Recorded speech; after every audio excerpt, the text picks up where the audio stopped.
All right, I'm so excited for this next guest. Mitch Snyder is an educator and entrepreneur passionate about changing the education system, helping adults reprogram their minds at the root level, raising genius kids, building like-minded community all around the world.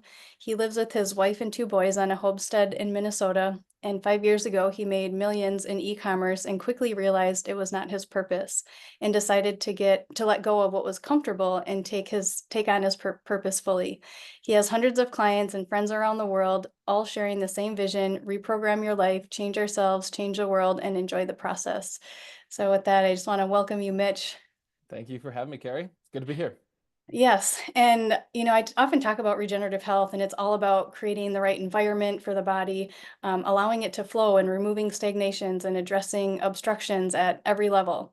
And just like, the universal law as within, so without, when there's blockages in our subconscious and unconscious mind, they can manifest physically.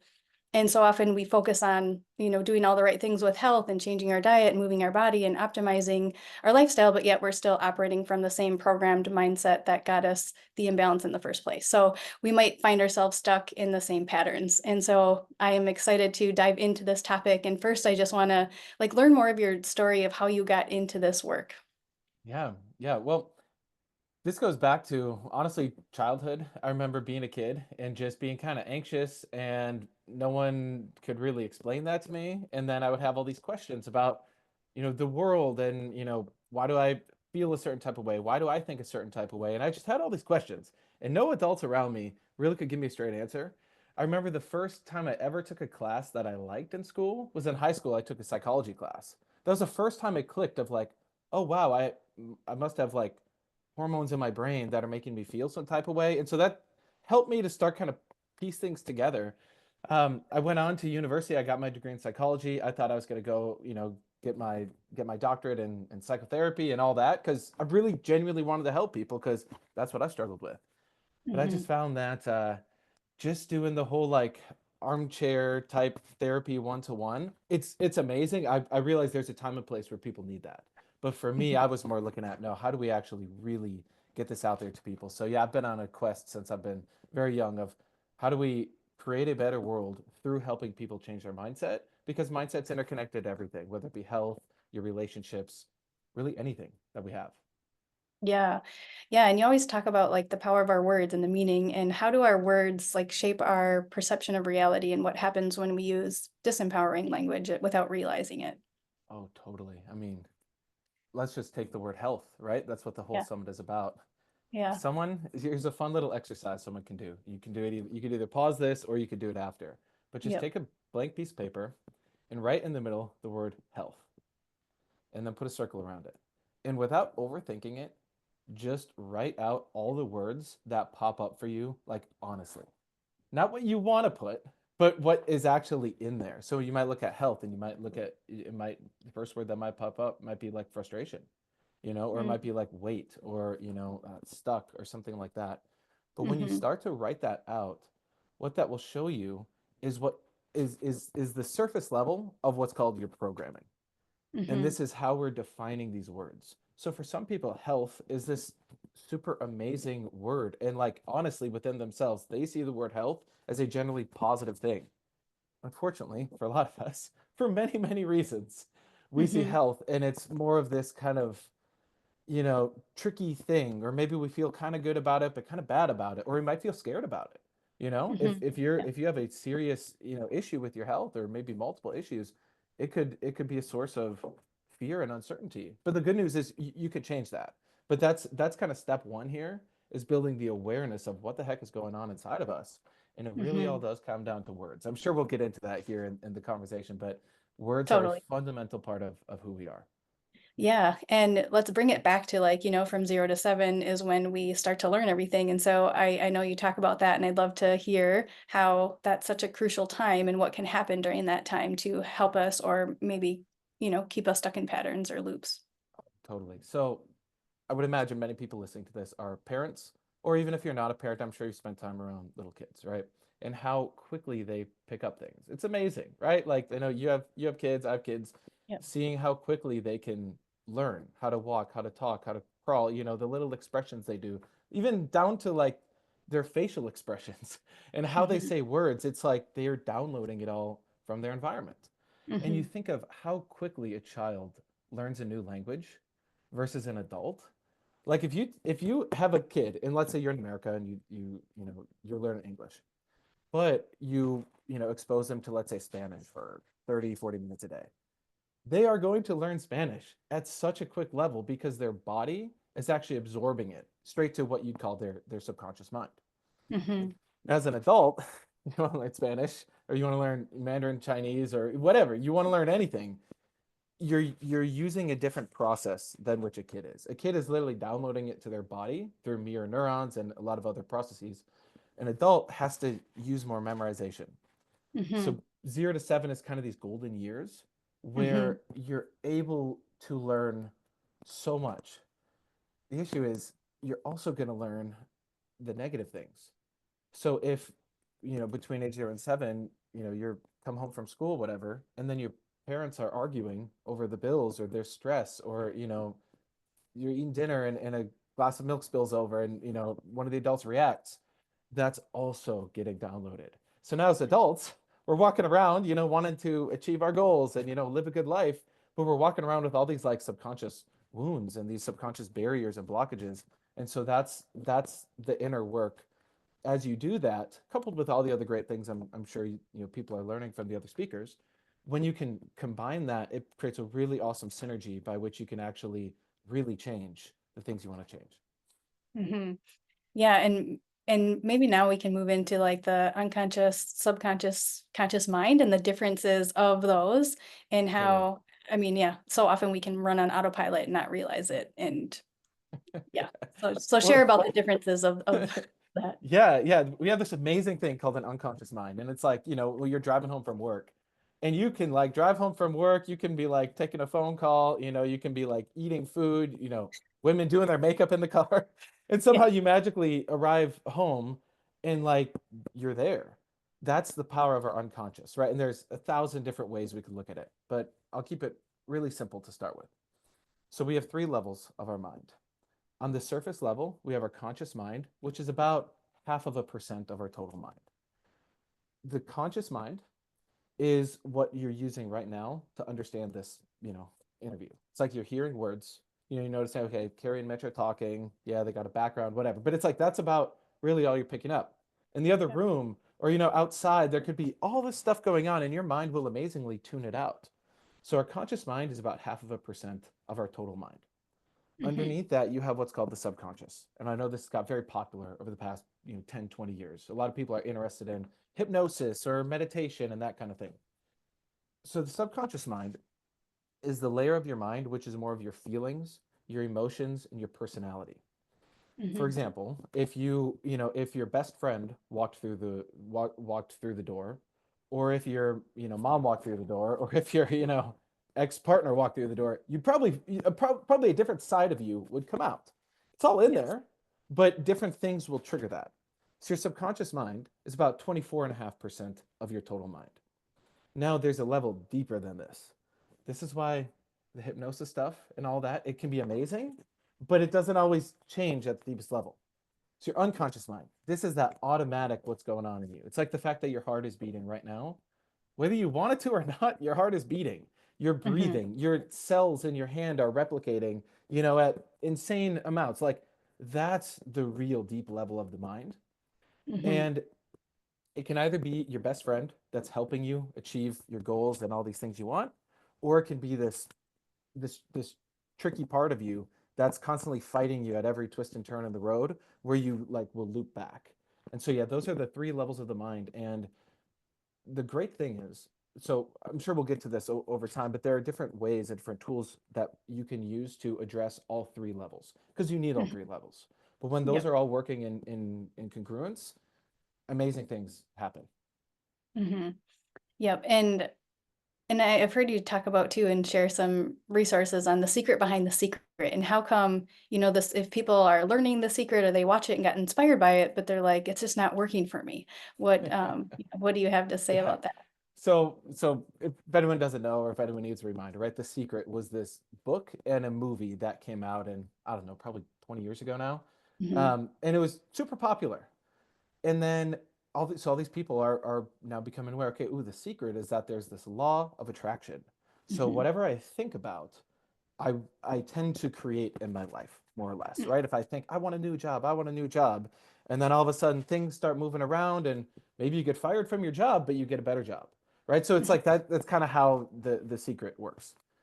So if that's the case, and all these people have dream boards of how they are millionaires and traveling to Hawaii and living on the beach, how come so many people it just stays on the dream board, but it doesn't come real, Mm. right? Mhm. The thing is, so this is the secret behind the secret. You have something called a resonance, and that's what you're actually giving off. So you can think Mhm. positive, but deep down, if you have all the suppressed stuff and you know you're not looking at um, your deeper personalities and these characters within you that come out, that's also what you're resonating 24/7. So the law Yeah. of attraction is real. You are attracting things into your life. Like you are Mhm. resonating, and there's, you know, this sympathetic resonance with your environment. It's Mhm. just your conscious mind focused on the positive. Remember, we'd say that's like half of a percent. So you have all the deeper stuff too that is Mhm. also co-creating this. And so that's where, yeah, just thinking positive. Like, don't get me wrong. Sometimes you have some, you know, some really effective thoughts, and you focused on something and you make it happen. That's great. But for me, I don't want to just depend on my willpower and just try to muscle it out and just try to write my Mhm. affirmations. I mean, I used to be the kind of guy where I would write, I literally had notebooks full of affirmations. I would Yes. transcribe books. I would transcribe movies. I was like hardcore. I really wanted to change my life. And a couple things would change here and there. And so it was like a Mhm. kind of inspiring. But deep down, I was like really not happy with a couple key areas of my life. And so that's where I found some tools that can actually get stuff to the deeper part of the mind first. And then Mhm. kind of like planting seeds in a garden, over time, Yep. if it's planted right, it will grow and it will flourish. So Mhm. yeah. Yeah, and maybe too, coming back to like childhood, right? If we don't have the understanding of certain words in a way that can help us, right? Or thoughts that we believe about the world, how this can impact us later. And sometimes we're in it that we don't really see it.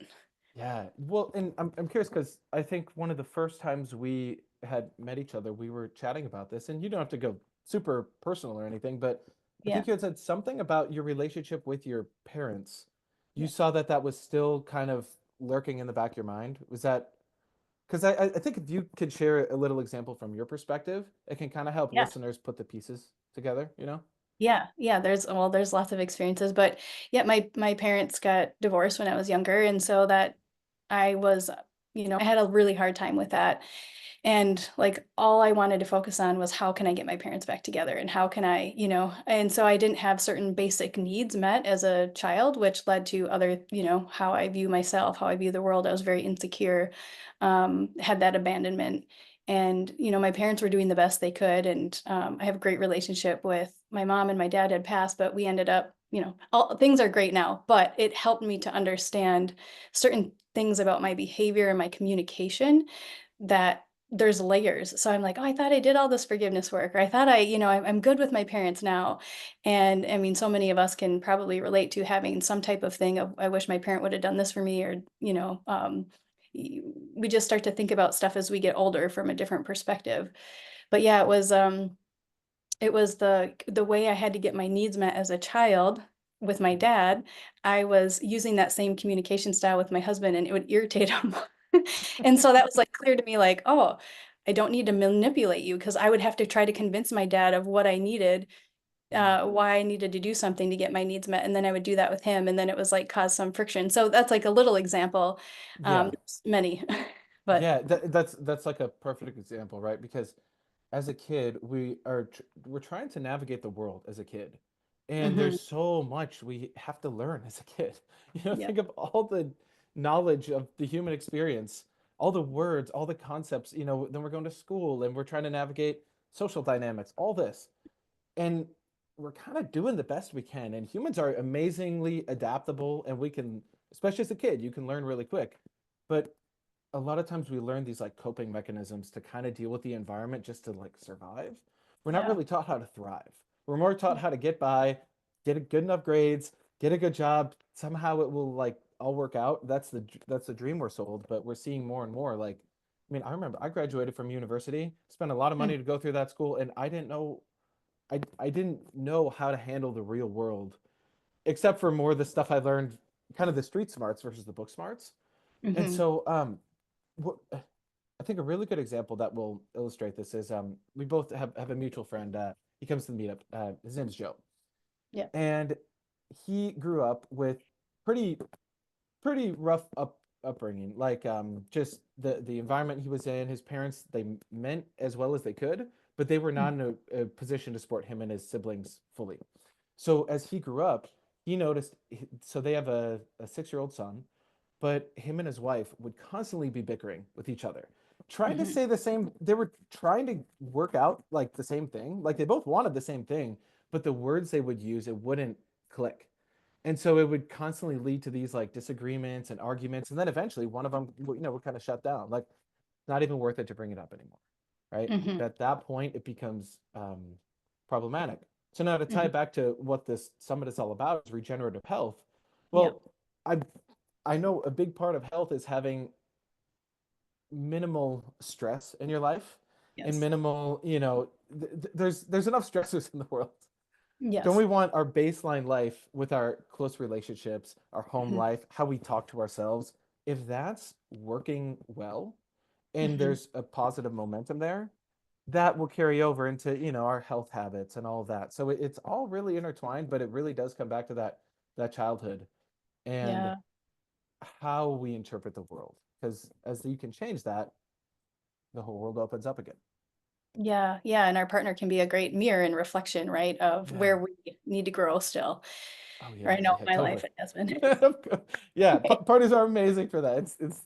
It's the thing we all want from the partnership. Is like, wow, we're growing together, we're learning about each other. You have intimacy, and just so much greatness can happen. You can share your life with them, but Hmm. they are a great mirror. And yeah, if you're not working on yourself, it'll show up there.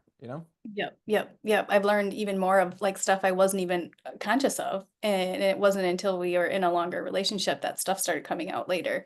And yeah, it's been it's been amazing since I figured it out.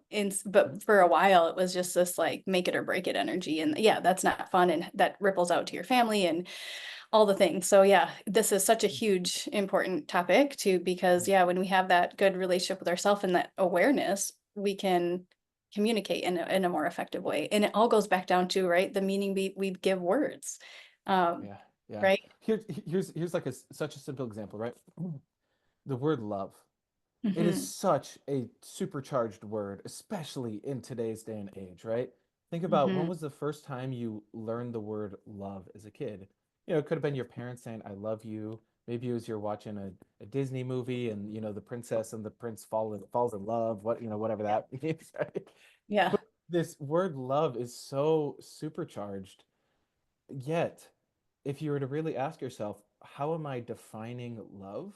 Mm. a I'll use the word lightly, but I think people will see what I'm saying. Love can become kind of this trap where it's like we think it's just this feeling. It's like, oh, Hmm. like, classic thing, right? In a relationship, the honeymoon phase. You feel Yeah. love, it feels amazing, right? It's so fun. But then at some point that feeling's gonna wear off. And then you got to now figure out, okay, how do we actually sustain this? Like, what Hmm. is love really? Is it just this honeymoon phase? Or is love actually giving as you would like to receive? Is love actually being there for the person? Is it understanding their love languages? So, love is this word where, as a kid, we're programmed with just like, oh, love, this is what it is. Or maybe we witness, you know,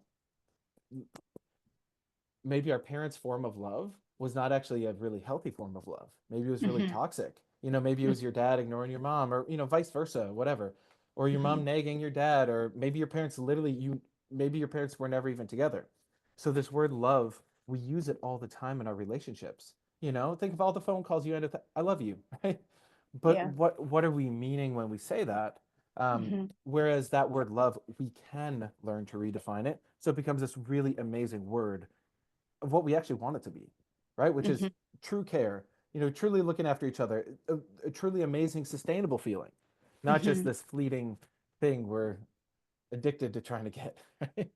Yeah, yeah, yeah. No, that's a powerful exercise. And even I've heard you say this too of like even writing down word webs, right?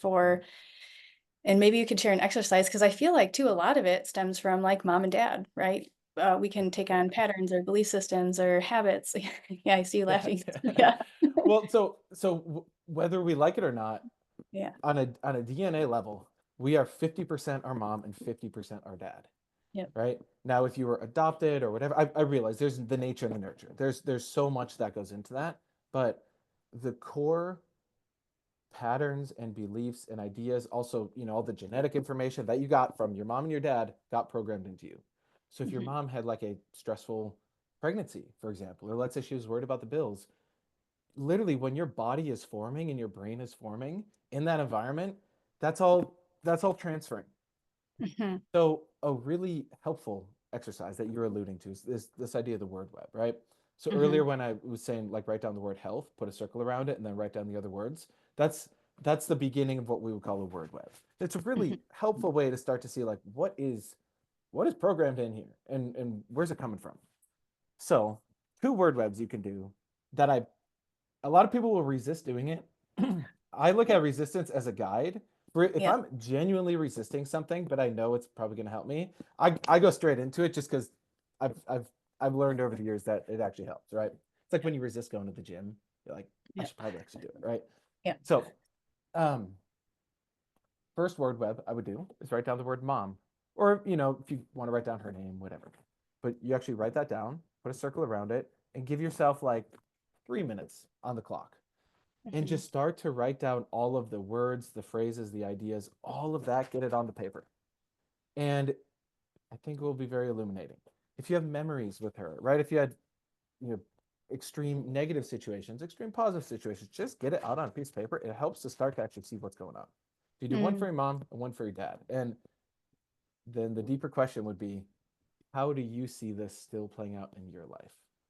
Mhm. And there's a bunch of cool resources at the end we can get into, and I have a lot of videos on this that I'm happy to Yep. share if people want to dive deeper. But that's a Yeah. good starting place for people who are like, yeah, like, or you ever hear the voice? Everyone's got that little voice in their head.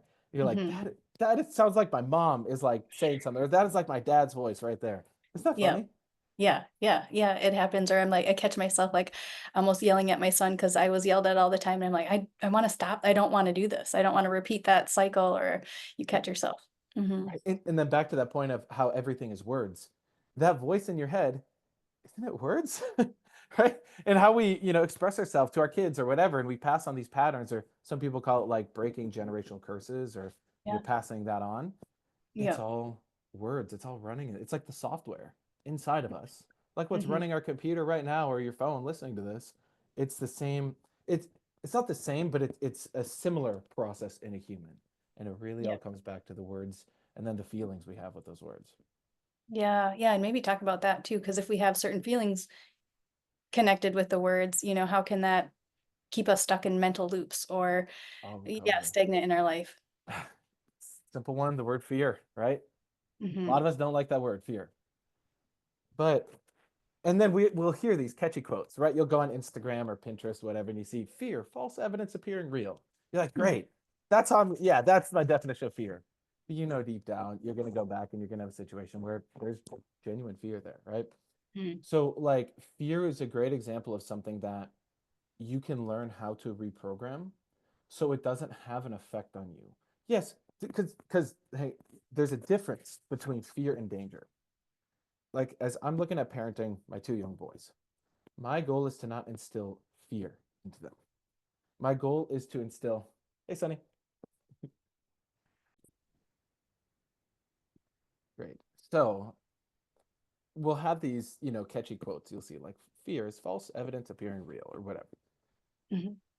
And it's one thing to consciously, read that or put that on your wall or whatever. But it's another thing like in the moment when you have to actually go do the thing, that's what's going to show you more your unconscious and subconscious programming. Yeah.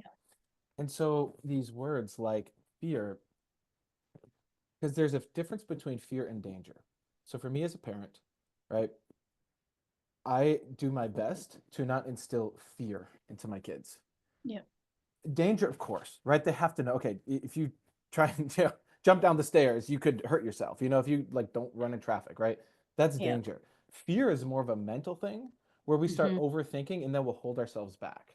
That's Hmm. really like if you actually look at the definition and the root of the word fear, where it comes from. But we tend to kind of combine them both, and so we think, oh no, fear's good. There's a healthy amount of fear. It's like, there's more to it than that.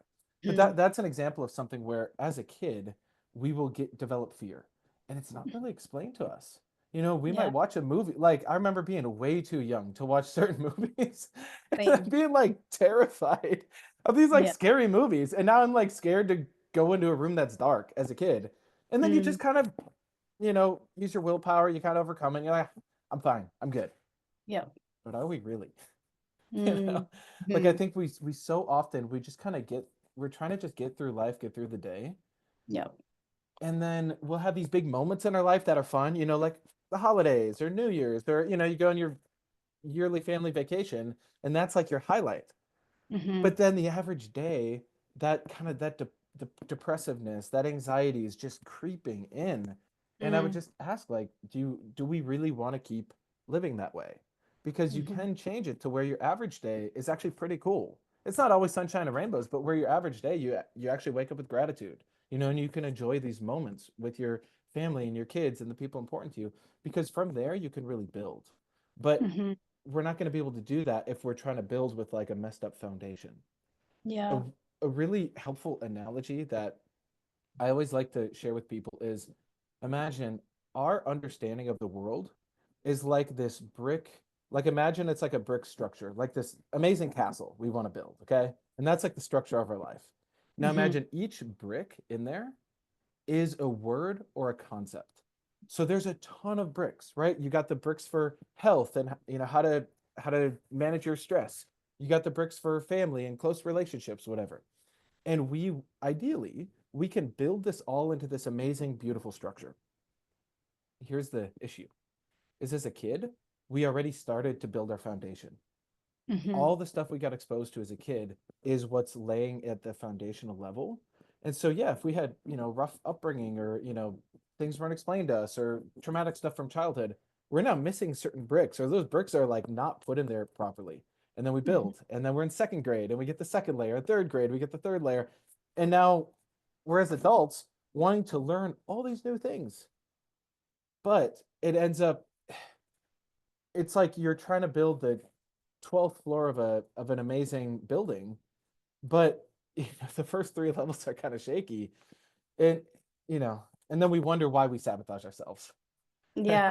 So the beautiful thing is you can actually go back through, and there's a couple tools that you can use to go back and test, so you can Hmm. see what bricks are in there and then Hmm. to correct them, so now you can feel free to build whatever the heck you want to build, because it's on firm foundation. But that's really how it works.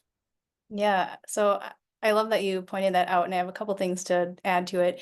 One, I realized I didn't have like a healthy foundation, and a lot of us maybe don't, with different traumas or situations that we were grown up in, and realizing I've been running in survival, right? Of trying to keep myself safe. And when you said the word fear, a lot of people think they have these fears and they don't want to change it because it's been keeping them safe. So yeah, um, Oh, yeah, go wow. ahead and Yeah. Right. And so that's really the question people have to ask, is like, okay, so yes, I have this fear, it's keeping me safe. You could kind of see that, but maybe there's a more effective definition of safe. And Mhm, an easy way to look at it would be like, okay, so if you have, let's say you have a kid, right?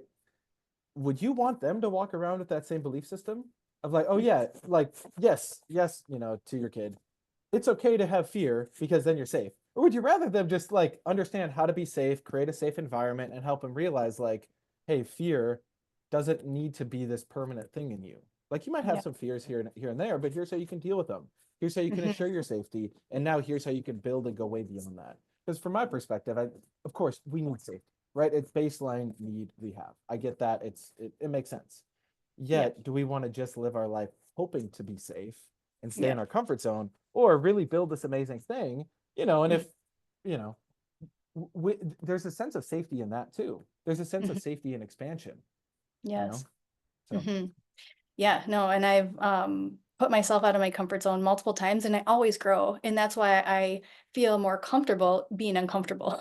wow, good for you. Good for you. Yeah. That's Yeah. because what's the alternative? Just stay in your comfort zone your whole life, and Yes. like then you have this deep kind of regret in the back of your mind. You're like, I know I want to do more. Then Yep. sometimes too, if it's not done in an effective way, we'll then go on these like sprees that are not healthy. Right? It's like Yep. someone who doesn't go to the gym at all, and then they Mhm. like try and do all this stuff at once, and Yeah. then they end up hurting themselves. Yeah. Yep. Instead of like I've, brick by brick by brick yep. by brick rebuild, rebuilding it. And I've done that because, yeah, I learned about this new exercise and I did it, and then my back went out, and so it Oh was like I had no. good intentions, but it's like I would go all in, and then balance is key, and like easing into it, just like getting a tan. You don't want to be in the winter all winter and go on summer vacation and spend a couple hours in the sun if your skin hasn't seen the sun for a while.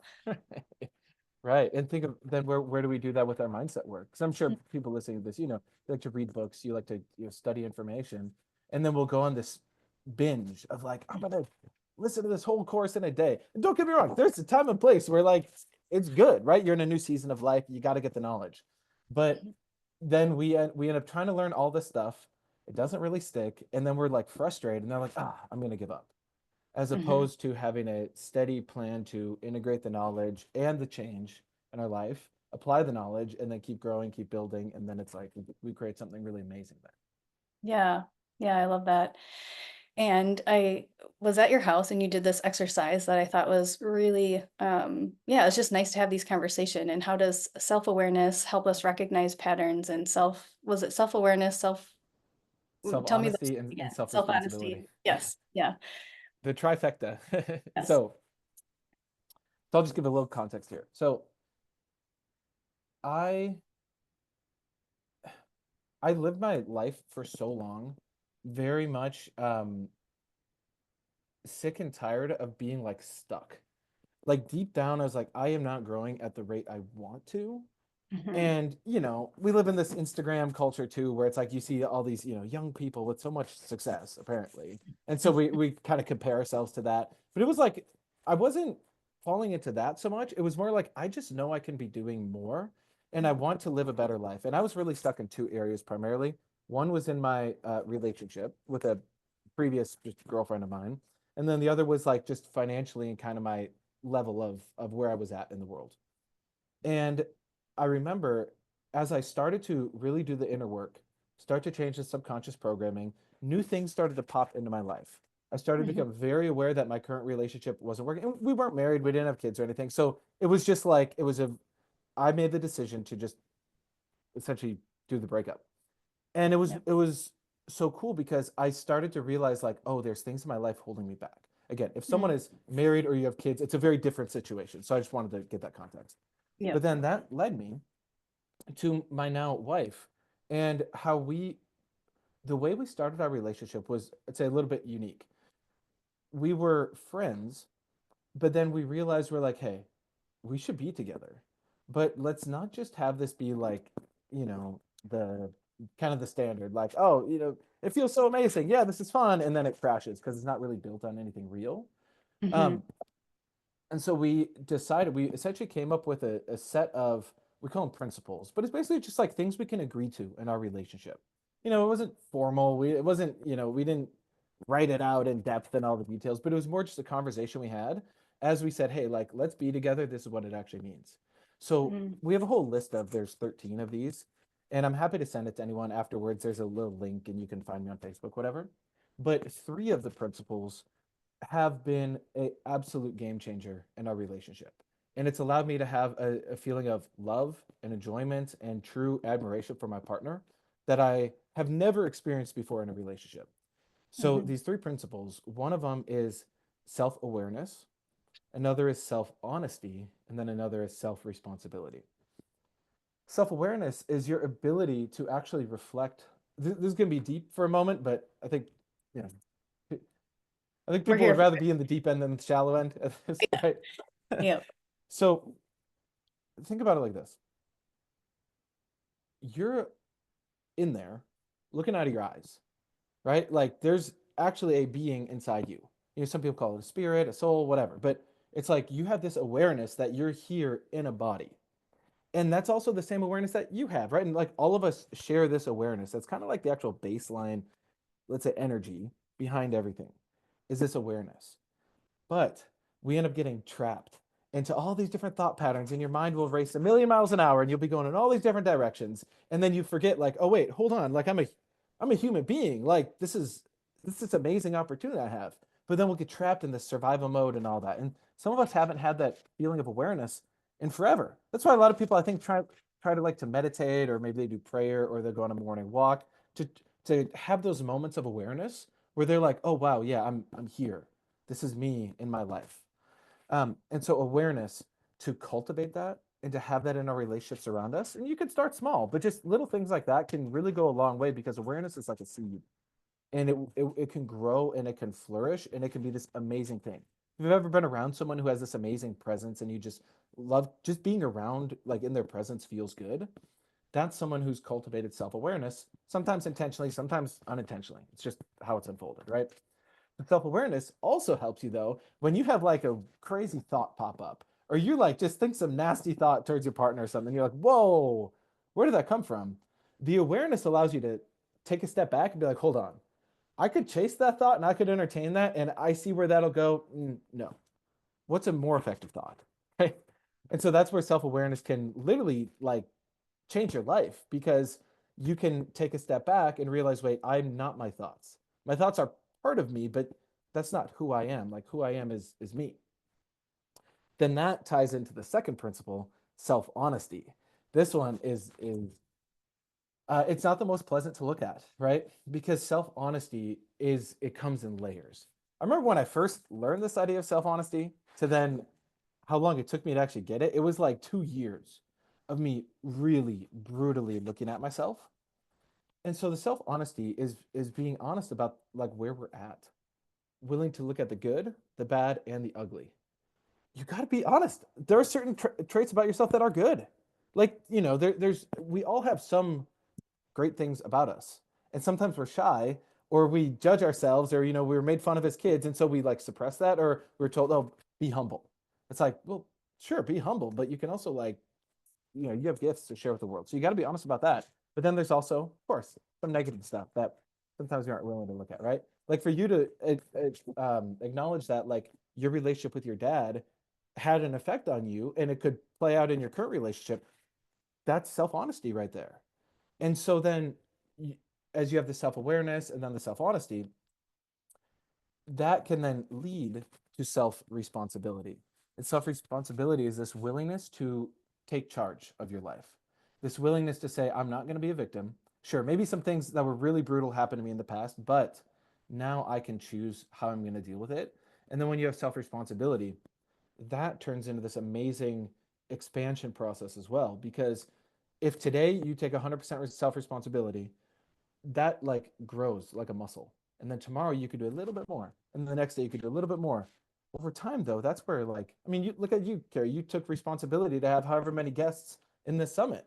I'm sure it wasn't easy. I'm sure day one and day 10 and day 100 of it is like, holy cow, there's a lot. But don't you grow with it? Right. Hmm. And now imagine what you're showing your family by doing that too. And like Hmm. that, right, that willingness to take the responsibility, that then ripples into all of our relationships around us. So overall it will help us create a better life. Yep. It's just sometimes it's kind of like walking through the mud. It's, Hmm. you got to walk through it, but then you get stronger, and then you're on the other side and you're so glad you did it. Yeah, yeah, I love that. There's so many things to share on that, but yeah, that is that self-responsibility. And something in me was like, I have to help people with this. The people that were struggling like I was, on all the levels, right? Whether it's physical health, and then having this foundation that maybe wasn't the best upbringing, and we're stuck in loops or cycles, or it's like I know what I need to do, but why am I not doing it? I hear this a lot of like, I know better, but what's holding me back? It's like people are so unaware. And this was, part of my journey too, of having that awareness and reflection, and pausing before responding has been huge for me, of like, instead of just reacting, because it's right unconscious. It just goes into reacting mode. And I notice when I don't do that, and when Jamel doesn't do that, our relationship is so much better when we take that pause. Mm-hmm. Mm-hmm. Yeah, just to highlight that point, there's a really helpful term. It's called a time loop. And if Hmm. anyone is struggling with this, please reach out, because there's very pretty simple ways to overcome this. But a time loop is anything like, it's so easy to see in someone else. So I'll just give this example, right? Let's say you have your best friend, right? And she always dates this one kind of guy, right? And then eventually they break up, right? And she's like, I'm gonna do things different now, whatever.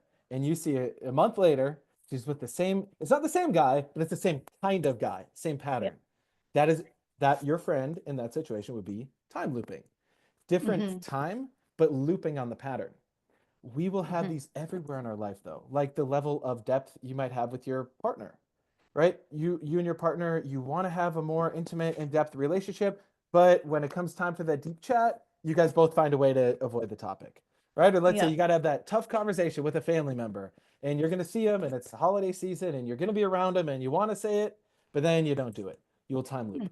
Here's the cool Mhm. thing though: when you do transcend the time loop, you go to a new point of creation now. And so Mhm. part of six, or like going to the gym, right? For the people who go to the gym and they go for a month and then they loop and then they stop going versus they actually persevere. You can, Mhm. so here's the point is when you can change that unconscious subconscious programming, you can then see the time loop coming and then you can Yeah. act differently.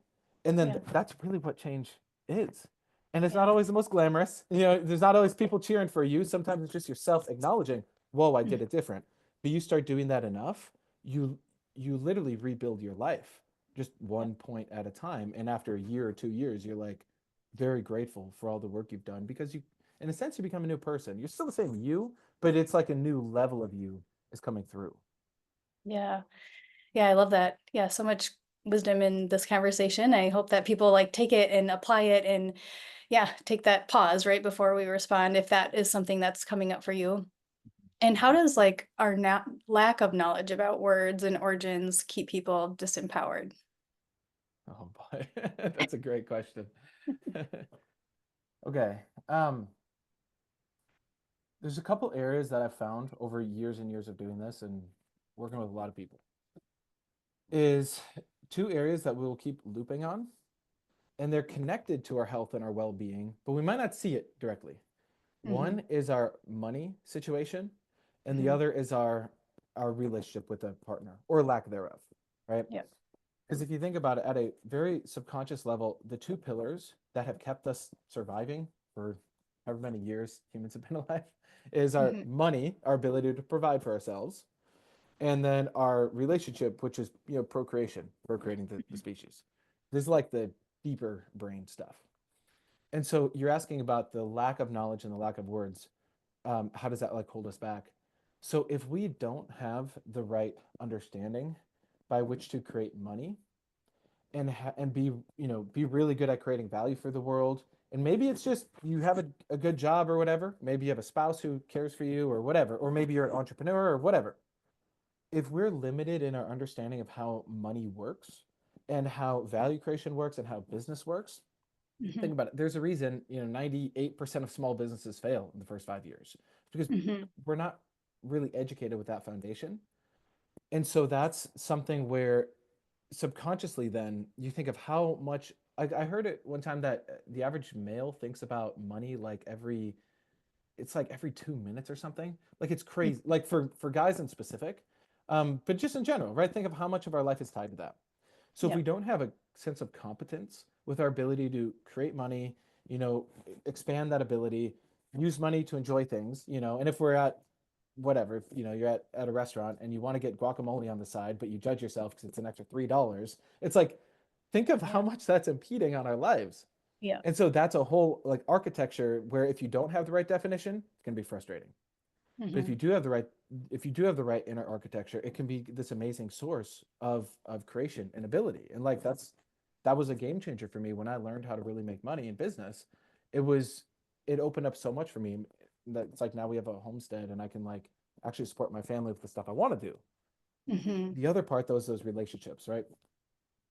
If we don't have the right definitions of all, even the idea of like love languages.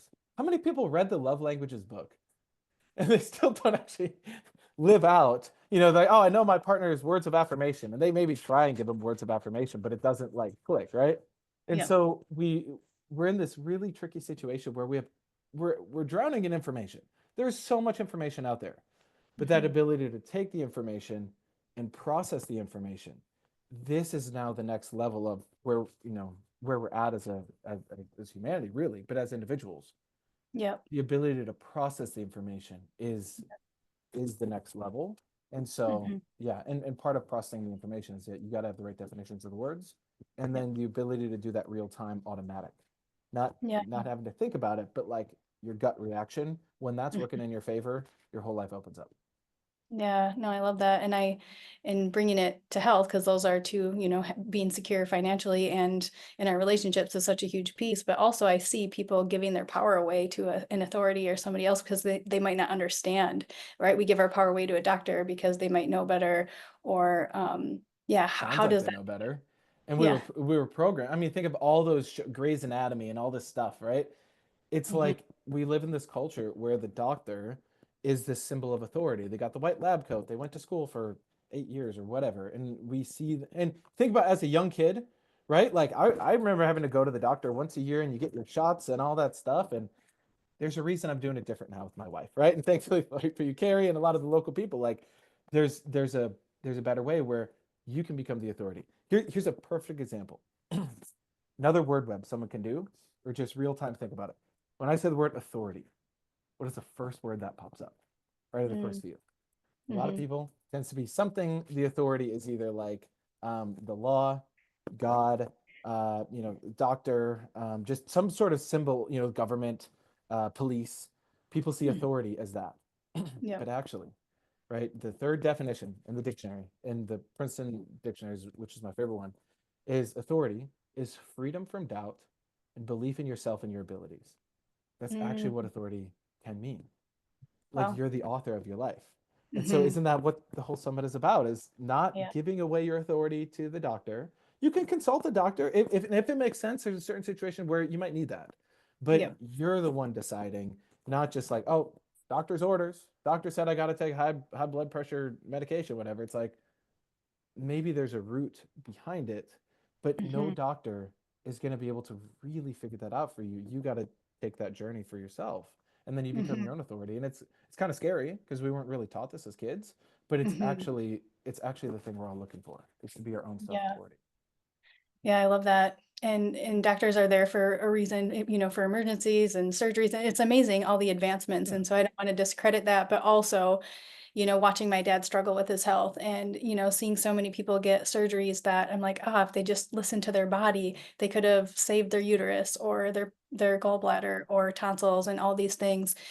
We can, start to question things, right? Not like, why am I giving my kids shots? Why do we do this? Why do we do all these things? Why do we take medicine to suppress something? Is our body trying to actually like self-clean?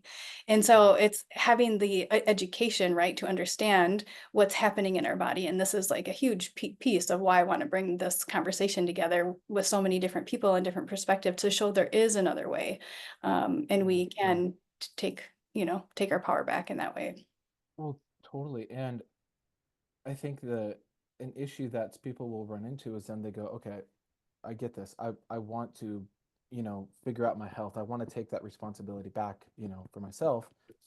Yet it's like sometimes you'll then, you want to read like some medical literature, you watch some YouTube videos, or listen to people, but we won't fully process it. Meaning, right? If anyone's had this experience, you're reading a book, you get to the bottom of the page, and then you ask yourself, like, wait, hold on, what did I just read? Right? Yeah. And then you Yeah. have to go back to the top. Basically, what's happening there, back to the idea of the bricks in the brick wall, is there's certain bricks or certain words in there that we're not processing real time. So when someone maybe, they talk about hormones or circadian rhythm or whatever, but if we Hmm. weren't if we don't fully grasp that word and the Yep. whole significance of that word, Hmm. or like the word immune and immunity. We kind Hmm. of hear, or the word virus. Oh, that's a great one. Right? Yeah. I'm sure everyone here noticed in 2020 how quickly they could justify fear, shutting the world down, all that for this idea of a virus. And then we got that little image. It's even an emoji now on the phones of, the ball with the spikes sticking out of it. It's like, is that actually what it looks like? Or is this just a big psyop and propaganda to put people in fear and not Hmm. actually question where you could go, wait, hold on, what is actually a virus? What is my immune system? What is, Hmm. how does all of this stuff actually interrelate? what is a Yes. mask? Why are people, that was one of the biggest eye-opening things for me, because I remember, the whole push towards, oh, everyone got to wear a mask, stay home, whatever. So I was like, okay, let me actually now go read the literature, because I built my reading ability. So I actually read the top CDC things that they were quoting. And I noticed in the research it said something like masks prevent the spread of droplets in the air. So okay, sure. But I looked deeper. I was like, wait, but who's to say that this virus is actually going through these droplets? Like, there was no evidence for that. So I was like, Mhm. wait, this whole push towards these masks, which then there's also this downside of it, like these kids now can't see each other's faces. Like kids are literally getting developmentally delayed because of this. My Mhm. ability to read that allowed me to now be able to see through these experts on the TV, to actually say, wait, hold on, this doesn't make sense. I can now Totally. actually be confident in my decision to not wear a mask and not feel like guilty that, oh, I might be, harming someone. It's like, no, I actually am understanding how this works now. So anyway, Yeah. that's a, Yeah, that's a whole yeah. nother topic. But I mean, good to be aware of because a lot of people will wear it thinking they're doing a good thing for their neighbor or and thinking it's working. Yeah. Um, yeah, that's a Yeah. whole nother topic. Yeah. But Yeah. and my thing with that when all that was happening, they were talking about like people who were vulnerable or people that had fatalities or people that had underlying issues, but yet nobody was talking about what we can do for the underlying issues, right? Change our diet and lifestyle, like get to the root of why are those underlying issues here in the first place, so then we don't have to live in fear. Not to discredit anybody who is sensitive or has you know, um, different health challenges they're working Mhm. towards. But really, this is to empower us to know that we can change, and we have full control. We don't have to be victim to our health. We can transform it, and this is what this is all about: of showing Totally. what's possible instead of living in fear. And then once you Totally. know and have the understanding and education, you can, yeah, walk more confidently. Like I'm not scared of a virus. I'm not scared of bacteria. These have been around forever. It's just understanding, do we have that stagnation in our body for things to thrive? Or do you think can things come through? Just same with like our thoughts and our mind. Yep. Um, where are we stagnant? Yep. Perfectly said. Hmm. And I've heard you say that creating a better world starts with transforming yourself. And what does this look like in practice? Oh, that's an awesome question.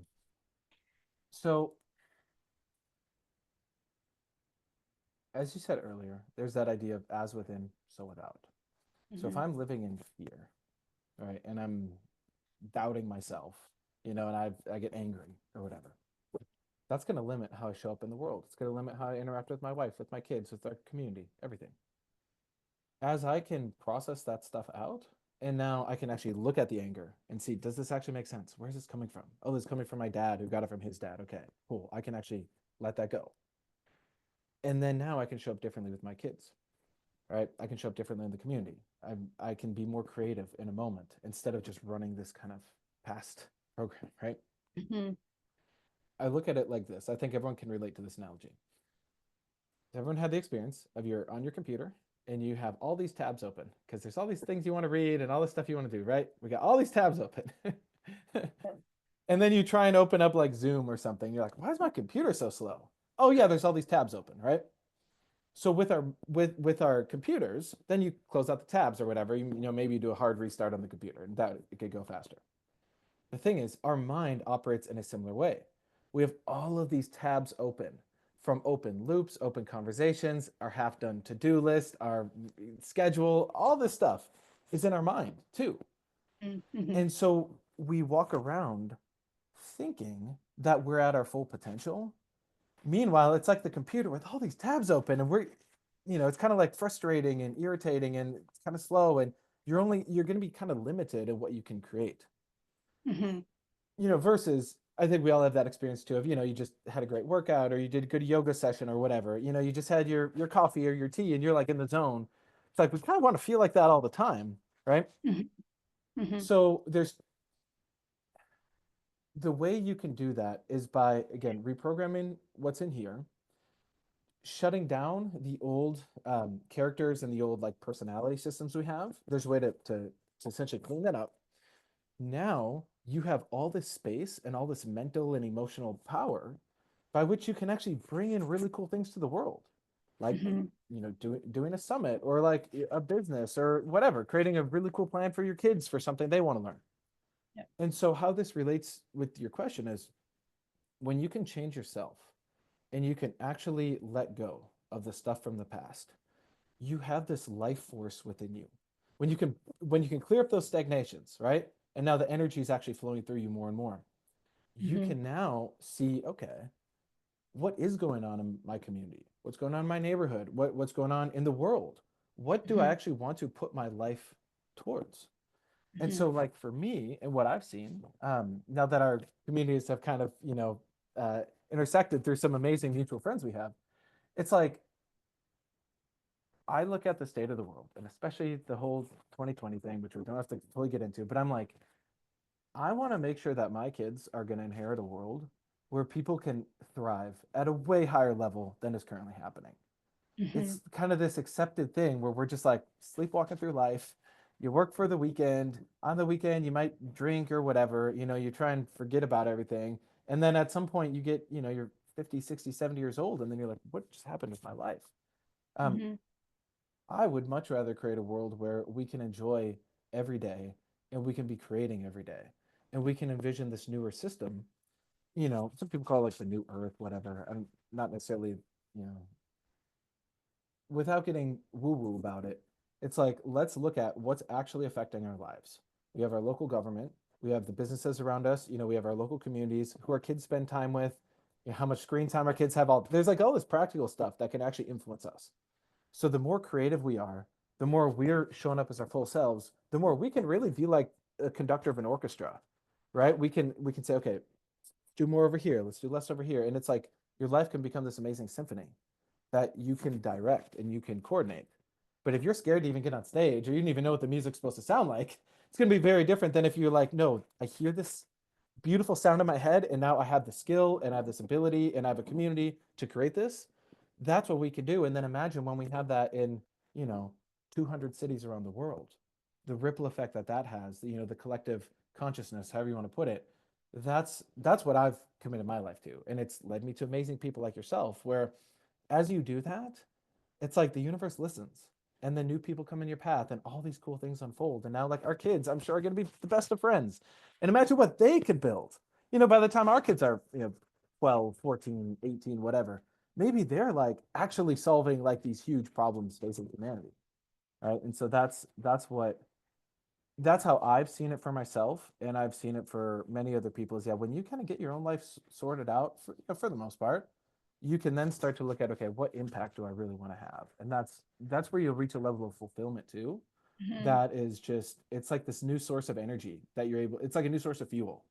Yeah. You can use the fuel of frustration to get through the day, but then when you have the higher sense of fuel of like purpose and that kind of thing, it's like a very different life. It's amazing. I love everything you shared, and I'm in so alignment. And I do feel like that resonance of like, I want to find, anyhow, it's like your answer to unconscious prayers I didn't realize I had. And like when I first met you at your house, you had this get together for at your homestead for making pine needle tea and microgreens and bringing the kids there and making candles. I've been wanting to learn how to make beeswax candles, and I'm like, oh, this is perfect. It's showing up. I didn't really know anyone in the community besides one person, kind of. And so even though it was out of my comfort zone, right, to come to a new community, I felt so welcomed. And you had, when you talk about resonance, and you had this resonance and the community had this resonance, that I'm like, I want to know more about this community and connect in more with people like this. And so it's been in the short time that we've not really gotten to know each other, it's been a really beautiful experience so far. And just, I'm learning so much. And it's the conversations that we have are like conversations that I want to have. Like, how can we make a difference? And so, how can someone listening to this, like, develop a stronger inner compass to guide their decisions to stay aligned with their values? Oh, that is an awesome question. One, I would say, is write out what you think your current values are. And, I've done this stuff for a long time. I know people have resistance to that, or they're like, oh, I know my values. I don't need to write it down. But actually, like, I would encourage you, just write down a couple things on the paper. Like, what is important to you? What impact do you want to have? That kind of thing. That's a good place to start. I would say there's really three steps to change. Step one is awareness. So that's where like the writing things out is awesome. Because sometimes you just need the awareness, and that's enough to have the shift. then sometimes you find that awareness leads you to something that's actually pretty tricky. There could be layers to it. It's like in a garden, some weeds are really easy to pull out. And then other times you're like, holy cow, that is like a crazy weed that's like going way in there, and you got to actually pull out the roots, right? So step one is awareness, seeing what's going on. Step two is then to deprogram. And there's some very specific tools you can use to do this rapidly. The third step, though, is then reprogram, to put in the new things. And like back to that example of the analogy of the garden, our mind is a garden. It will grow stuff. Whether you like it or not, your mind will essentially grow seeds in there. Some will grow better than others, but that's what our mind does. The issue is there's a lot of weeds in there. And so we may not even be fully aware, like, is that a weed? Is that like good for me? Whatever, right? So a lot of times weeds are actually good for you. Which is I'm sure there's other experts on the summit that could talk about that, right? But some are, you got like thistle, and you're like, oh, that's gonna go to seed. Like, I gotta get that thing out, right? That's gonna hurt. I need it. It's like that deep stuff that that can be replaced, and you can plant an amazing fruit tree in there. But it does take that work to do it, and you do have to know what your garden's going to look like, right? And so that goes back to the question of like, how do you find the inner compass and the inner values and everything? It's like, work on that vision of what do you want it to be. Like, do you want to grow just sunflowers that look nice? Do you want to have like a fully operational like food forest, and you're like, growing things and sharing it? Because I like to look at it like this too. Life is so magnificent. Like, there's this intelligence of life that I think we're just really starting to comprehend. So if you plant a really good seed and that thing grows into a tree, let's say, plum tree, whatever, each plum is going to have multiple seeds in it, you know? And so or like an apple, right? An apple will have like whatever, full seeds. So you think one seed created 500 apples times 12 seeds, and now you could share that with your community. So someone who maybe didn't even know they could grow apples too can now take that apple. So I know it's an analogy, but it's so much how it works. Like, there's this amazing expansiveness within life when you can align with life, and when you're doing that, that can then be a gift that keeps on giving and giving and giving, and that's ultimately how I say we can really change the world. But that, I would encourage someone who's looking at their values and their inner compass. The more you can align with that, the more the universe and life is going to want to express itself like with you. Instead Mm-hmm. of you kind of fighting it, right? You can more work with it. Yep. Yeah, I love that. And it's, yeah, focusing on how to nurture that seed, right, to blossom into all the other things that can have this beautiful ripple effect in your community. And that's one thing you shared of like, I want to educate my kids and not just like create this amazing life for myself and my family. I want other people to have success with their life and their family so that we could live in a world where we can all want to hang out and get along and all these things. So that really resonated with me too of like, yeah, you don't want to just like we live in this like isolation and separation. And how can we, yeah, use our gifts in a way where we can take care of ourselves and have that ripple. And also like how can we lay that foundation, right? Starting with ourselves and raising our kids in a way that can give them an advantage. I mean, with all the AI stuff coming out, our system just isn't set up for workers like the factory workers like it was. And so how can I know you have tools that are really helpful for ourselves and also our kids, and maybe we could touch on that and how Mhm. you envision a better world for our kids and family.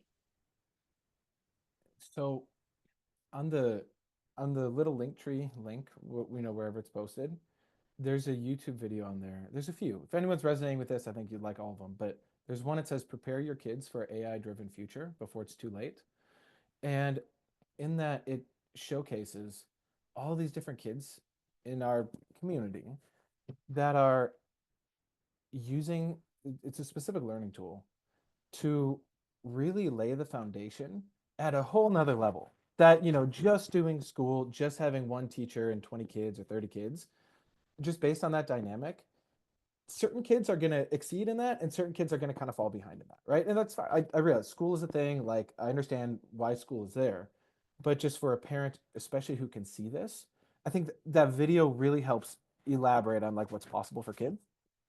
Because just for reference, right, we have kids in our community who are 6, 7, 8 years old. Some of them have started their own little book business. It's nothing super fancy. But one little girl She just turned 7. She's written 2 books with the help of her mom, but now she has learned how to publish these books, and she'll go to different like little homeschooling conventions and their community events, and she sells her books. So she's learning how to have a business, how to have inventory, all that. How to write a book people want to read, how to make it entertaining. At 7, that's awesome. I wish I was doing that at 7. At 7, I don't even know what I was doing. I was playing video games or something, right? Um, there's other kids in the community that can read, that are like reading at like 5, 6, 7 years ahead of where they should be. I know that sounds like a bold statement, but like actually just watch the video, you can see it for yourself. And so to tie it back to how people can look at this for themselves, it's like, um, okay, we're at a kind of unprecedented point in history where we're seeing the current education system. It was designed in the 1800s essentially to bring farmers out of the field and into work in factories. Right? This was the time of industrialization. You had Andrew Carnegie, Henry Ford, all of them were like, hey, I need workers who can staff this factory so we can push the economy forward. And cool, it helped get America to here. Okay. But have you ever looked at a car factory now? In the past, it was maybe, 30 men working on one car. Now it's like one guy overseeing a bunch of robots doing it. And at a certain point, even that guy who's overseeing the robots, they're literally training AIs to be able to do that job. And so the work of the future is going to look extremely different than what it has been. You think of all the people who are driving Uber and taxis and semis and all that. Over the next 5 years, they're going to lose their job. There's going to be a computer that can do it faster, cheaper, better, these self-driving cars. And we can either go into fear about that, we can stick our head in the sand about that, or we can learn to embrace it and realize we can actually use this shift and all the chaos from it to put ourselves and our kids in a way better positions. But yeah, is someone living their best potential driving a semi? It's up for debate. But I'd say most people don't actually like doing it, right? But they have to do it to put food on the table. I get that. But if someone has the education and the ability to know how to create value, how to build business, how to invest their money properly, when you have that understanding, you can create value in a very different way than just driving a truck. And again, nothing wrong with it. It's just we got to be honest about the fact that those days are numbered. We have all of these industries that are getting disrupted by AI. I don't think it's going to be like one day we're going to wake up and a million people are unemployed, but we're going to see more and more of these hiring freezes. We're going to see the labor being exported to different countries. There's all these changes happening. And so the best way forward is to be extremely adaptable. There's in that video, I explain it in depth, but there's a ton of research that's come out on vocabulary and how vocabulary is the number one indicator of if someone's going to be adaptable. I mean, think of all the vocabulary someone's learned in your summit around immune system and uh, you know circadian rhythms, all the stuff, right? That's all vocabulary. And so if someone can actually understand that and quickly acquire the vocabulary, they could be a genius. So I'm sure someone could take the stuff from your summit, and if they really applied it, they could launch a super amazing health consulting company. But a lot of people won't necessarily have the confidence to do that just based on, foundations and learning. So anyway, to sum it up, I see our responsibility as parents is to put our kids in the best environments where they can learn rapidly, they can have the tools to learn rapidly, and then we can also build a community. Because if your kid is super smart and super confident and super capable, but they don't have 20, 30 peers around them who are at the same level, it's going to be different than if they have also 20, 30 peers around them who are also super smart. They're each going to have their own interests, and it's going to be unique, but now they can really build stuff together. And I think that's something we've never seen in the world. And that's what really, really drives me is I want to see that. I want to see where my kids are as smart as they can be, your kids are as smart as they can be. All these other parents and families in our community have that too. And then we can, create these amazing environments and spaces where our kids can really figure out what they want to do and what their contribution is going to be to the world. And we can foster that as parents and we can lead the way, right? Yeah, yeah, I love all of that. And we can see there's so many systems are having things that need to be changed, whether it's in the government or our school systems, things are transforming. And so how can we be empowered to take our power back and be the driver in that? And I love what you're creating and doing in the community. I'm so excited for like I feel more confident as a mom to be connected in and to have these tools and know these tools for myself and my kids Yeah, and yeah, and to rebuild those bricks that that are still there, right? Because there's layers and levels to things. And so I can see how, when we stop growing, we can be stagnant. And so I'm always looking to, not that I think something's wrong with me, but just like always wanting to improve, right? Once we know better, we could start to do better and start to live our, life to the very fullest. And that was one thing I learned after my sister passed, is like, okay, life is short. Like if I'm here, I'm here for a reason. And so I got out of my victim mentality and was like, all right, I'm here to make a difference. What is that? And I started to ask myself these questions that led me to where we are right now, which is not in my comfort zone to come on camera and talk and do all these things. But I'm like, I'm speaking to the person that was like me, that was searching for answers, that was confused about health and just wanted to get to the root cause. I wasn't feeling comfortable in my body, but I didn't really align with what the system had going on of true health. And, as you start to open your mind and awareness, you learn, there's so many other things that we have to unlearn and relearn. Yeah, yeah, totally. Yeah. So just for anyone listening to this, if you find yourself, so either for yourself or if you're a parent and you more see it in your kids, and you want that ability to learn anything new really quickly and actually get it, and if you want that ability to unlearn things, with past beliefs, emotions, whatever, that ability, you can cultivate that. And there's, again, you can use your own willpower and you can slug it out and you can try and make it happen, but I don't know how much time you have. I don't know how much willpower you have. But then there's also like tools, right? And so an example I like to give is, let's say you're in New York City and you want to get to Los Angeles. You could get there in a lot of ways. You could take a bike, you could take an Uber, you could, or you could take a direct flight, Mhm. and enjoy the ride. Yeah.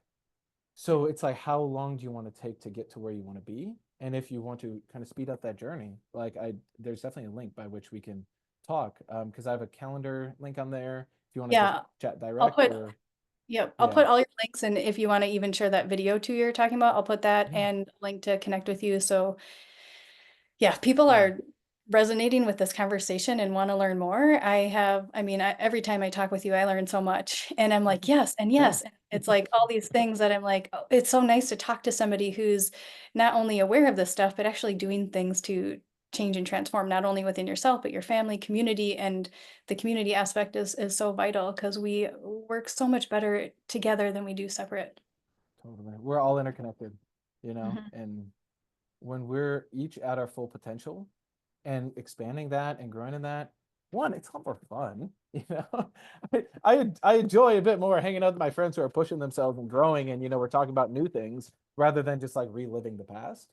And Mhm. so that's part of the value of community. And then it's also like we are literally interconnected. So like as I see you improve your life, and for example, as Sunny keeps growing and in his ways, that has a direct impact on my life. Even if I only see you every month or something, it's like that directly influences me. But Mhm. everyone watching this, we're all on this planet together. And so we're either gonna kind of realize that and work together, or we're gonna keep time looping, we could say. But I'm here to help kind of push us beyond that old pattern. So Yes. Yeah. And changing that education. And it starts with, these simple foundations. And so, yeah, I mean, we can keep talking, but I want to honor your time. And I just want to say thank you so much. This was such an yeah, enlightening conversation in so many levels. So I really highly encourage to watch it, not just once, but maybe come back again and take mhm. notes. And like, it's one thing to like watch it and then you integrate it and then you apply it. Really, I don't want you to just watch this and be like, wow, that was a great conversation. To take something that resonated and actually integrate it somehow to make yourself better, your life better, and have that beautiful ripple effect.